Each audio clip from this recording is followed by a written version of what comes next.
Hey all, Jason Levon, priest at St. Luke's Episcopal Church in Milwaukee, Wisconsin. Welcome to another edition of Pause and Pray.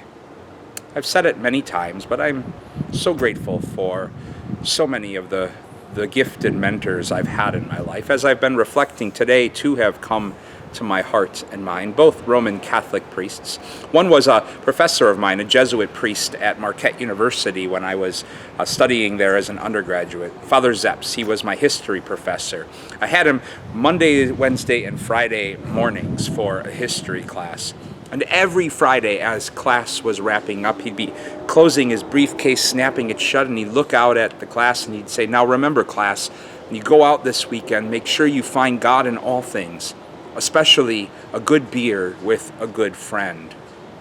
Or I think about my spiritual director when I was in the Roman Catholic Seminary for 5 years after my undergraduate work, Father Steve, at times quirky, but most often beautiful soul and Franciscan priest. And I'd meet with him monthly and just share with him what was going on in my life. And I remember finding myself in a season which I often find myself in, where I was really caught up in myself. And it was playing itself out in things like guilt and being really scrupulous religiously and just being really hard on myself with a sense of perfectionism. All things that sometimes church and faith can unfortunately nurture in our lives. And perhaps seeing how caught up I was in myself, Father Steve looked at me after one session and he said, "What are you doing for dinner tonight?" And I said, "Well, it's a regular day here at the seminary. We have evening prayer at 6 and dinner at 6:30. And he said, "Tell the rector that you're not going to be there for either because you're going out to dinner with your spiritual director tonight." I wasn't going to turn down a free meal. I was a poor seminarian. And we went out to this wonderful restaurant here in Milwaukee and had a delicious meal. And when the food came to the table for the prayer, Father Steve just looked at me and said, "Maybe the best prayer is taste and see that the Lord is good."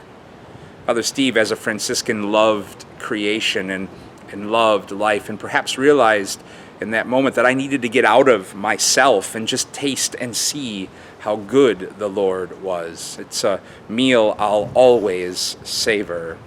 Taste and see that the Lord is good. Verse 8 from Psalm 34. It's the psalm given to us in today's daily office for morning prayer. I don't know about you, but in that I find a holy invitation to pause and pray. Because if you're like me, so often caught up in myself, in my own you-know-what, I need to hear that psalm, that verse, prayed and spoken again and again. And in it I find, maybe we all find, an invitation to pause and pray by having a good beer with a good friend, or having and savoring a delicious meal with somebody who cares about us. Or maybe it's lingering over a nourishing conversation with somebody when there are other less important things calling out to us from our to-do list. All ways we come to find that it's not about us at all, which is a good and holy thing, but about savoring the many ways we're able to taste and see just how good our God is. God's peace and blessings to you all.